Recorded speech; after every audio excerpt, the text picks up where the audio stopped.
So இன்னொன்று வந்து நம்ம சயின்டிஃபிக்காகவே பார்த்தோம் அப்படின்னா எஃபிஷியன்சி என்ன இரிகேஷன் மெத்தடில் என்ன எஃபிஷியன்சி இருக்குன்ற கால்குலேஷன்ஸ் நீங்கள் நெட்டில் போய் பார்த்தீங்கன்னா நிறைய தெரியும். நிறைய வந்து சயின்டிஃபிக் இன்ஸ்டியூஷன்ஸ் ரிசர்ச் இன்ஸ்டியூஷன்ஸ்லாம் பப்ளிஷ் பண்ணியிருக்கிறாங்க.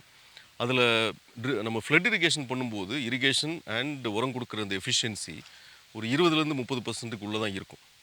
ஸ்ப்ரிங்க்லர் போகும்போது ஒரு 40-50 அப் டு ஒரு 60% வரைக்கும் அந்த எஃபிஷியன்சி கொண்டு வர முடியும்.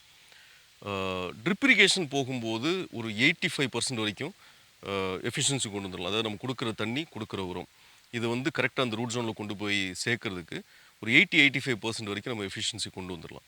இது எல்லாத்தையும் தாண்டி தென்னை மரம் மாதிரியான க்ராப்ஸுக்கு, அதாவது ஆணிவேர் இல்லாத இந்த மாதிரியான மரங்களுக்கு நீங்கள் சப்சர்ஃபேஸ் பண்ணிட்டோம்னா பேசிக்கலி 100% எஃபிஷியன்சியை கொண்டு வந்துடும்.